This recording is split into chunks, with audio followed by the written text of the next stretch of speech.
Hello everyone, Mystic Juicer here, bringing you a short video.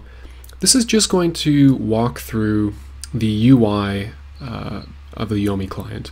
There's a lot of new players that have started playing thanks to the Steam release, which is awesome. Shoutouts to everybody who's come out and played some games.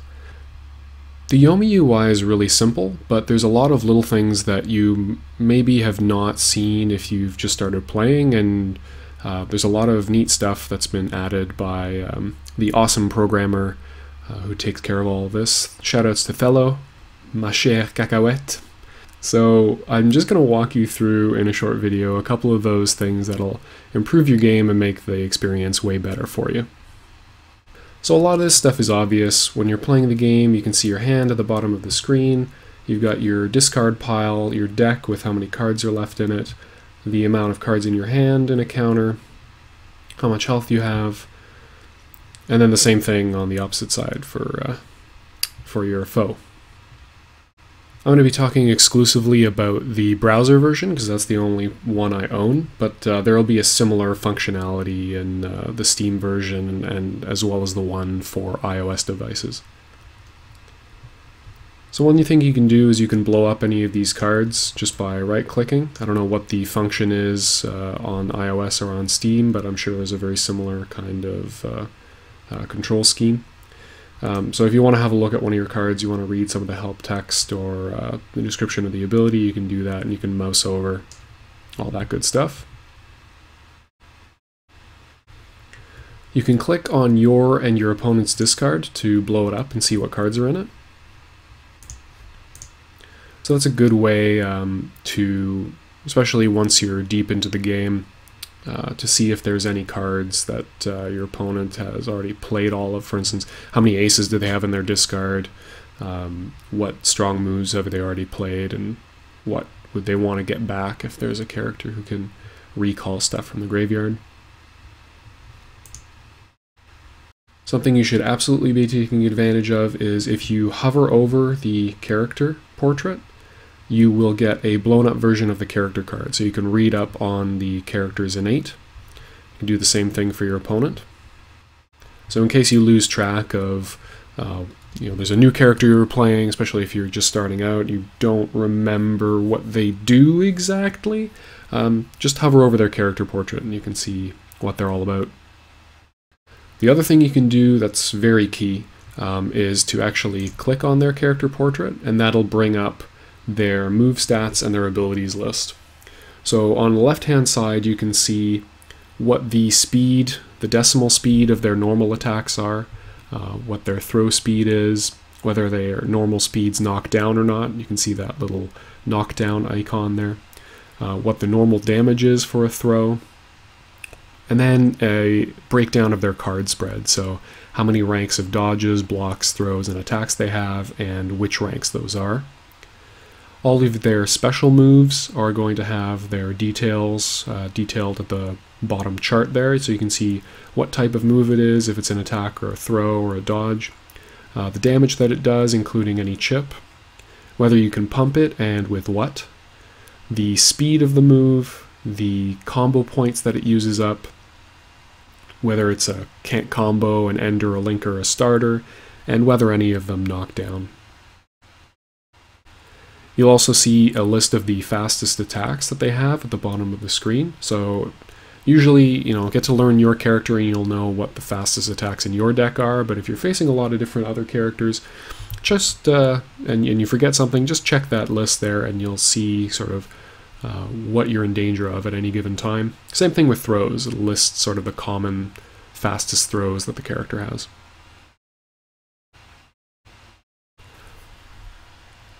On the right hand side you get a list of all of the abilities that they have, as well as what ranks that they're on, when they can be played. Are they a reaction? Are they played during the draw phase? Are they played during combat? Is it a combat ability? That sort of stuff. You can read up any details you have. Anytime you want to flip back and forth, just click on the portrait and it'll do that for you. So that's basically it in terms of the UI. There's also some menu options that you might want to play around with depending on your taste. And if you just click the options button here, it's a context-sensitive menu of options that you'll get access to, and I'll walk you through some of those options now.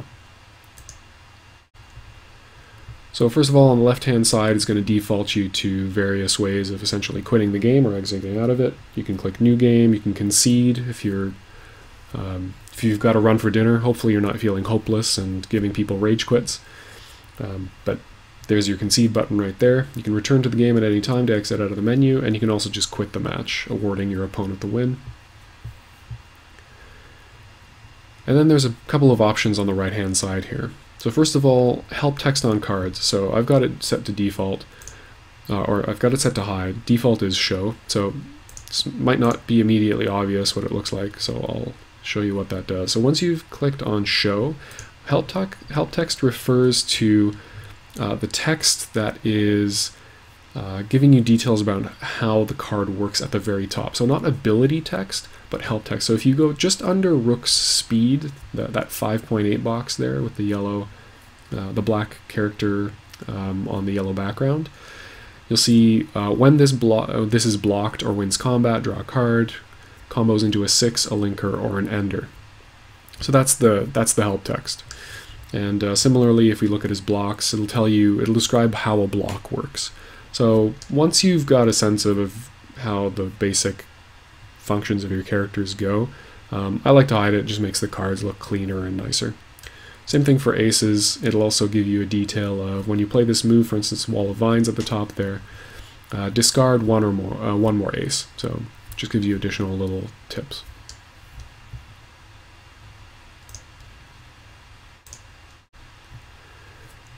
Next option is rank suit on dimmed cards. So if you'll see here, I've got some cards highlighted. I'm in the power-up phase, so it's the Yomi UI automatically highlights the cards that you can play that are legal moves at any phase of the game. So I don't have pairs or triples of the Joker and the 3, so they're dimmed out, just to give me a little bit of a hint there. And what you can do is, if you set it to bright, if you have a look at this numeral over here, you can see if you toggle this to bright or dim, it just highlights a little bit better the rank and the color of the card that you've got dimmed. Next option you can select is auto sorting your hand on draw. So what this means is you'll see that if I go to my hand, it's organized by rank. So all my 3s will be together, all my 5s are together, all my 8s are together, aces, etc. So just from bottom to top. That's the way I like to have it set up. It just makes it easier for me to tell at a glance what my options and cards are in hand. Especially if you're starting off, and it's very handy when you want to build straights. So if you've got 2, 3, 4, 5 in hand, it'll organize those nicely in a row for you, so you don't have to go hunting around and looking for your where your cards are. So at any time you can reorganize your hand, and it's not going to lock you into having a sorted hand, but every time you draw a card, it's going to reorganize everything so that it's nice and clean.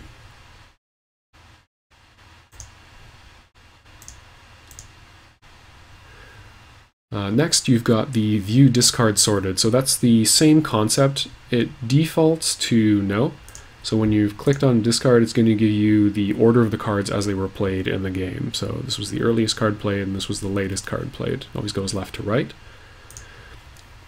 But especially as you get, you develop your skills and move up in the ranks, I find it's very, very helpful most of the time to view your discard sorted. And what that's going to do is, same with your hand, it's going to organize your discard and the discard of your opponent by rank of cards. So 2 at the very bottom, all the way up to Joker on the very top. So you can quickly see, okay, they've played 4 kings, they've played 3 queens, I need to look out for jacks because I haven't played any of those, and that kind of thing. So that essentially takes us through the menu. There's one last thing I want to cover, and that's recovering from mistakes, or undoing stuff. I'm going to start off, I've started us off in the power-up phase because it's one of those things that actually works differently than anything else. So if I power up,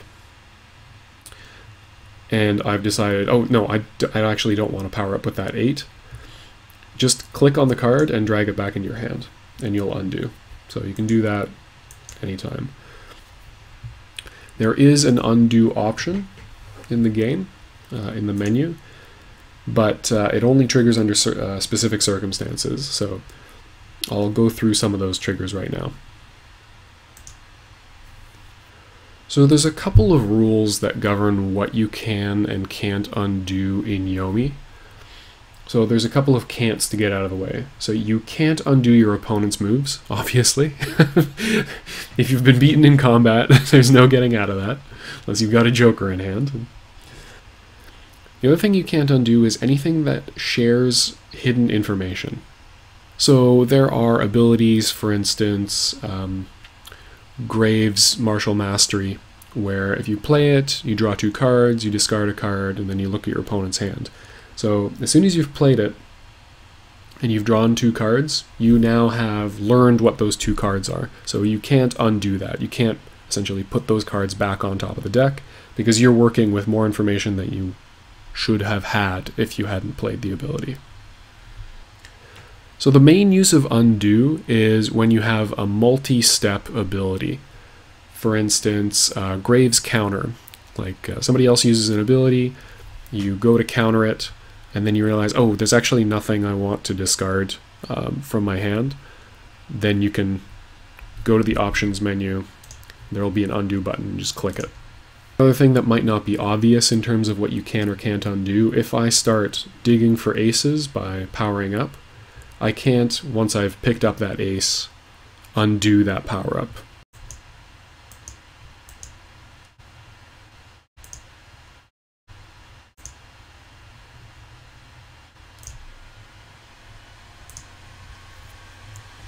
So what I did there is I also showed off the fact that I've powered up 2 aces and grabbed 1 ace from the discard, and it has not given me the undo option. Game, same concept. These are things you just can't take back. So let me show you a clear example of a multi-step ability. Hopefully Persephone will cooperate with our plan.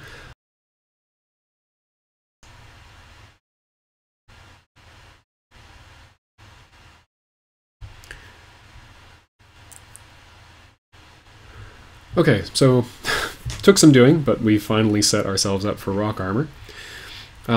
So now I have to discard 2 cards of the same suit as my attack. So in this case, I can flip that, and I can't actually drag this card back. So I have to go to options and click undo, and that's going to give me the card back. And then I can choose to pass or not. And I note I can only do this once I've got 1 card up. As soon as I've committed by placing the 2nd card, I no longer have the option of undoing that. And there you go. There's your ability. So the other thing too is I've now tried to follow up a combo. So I can undo that and take the card back. Same concept applies. Once I play that 2nd card and finish my combo, I no longer have the ability to undo.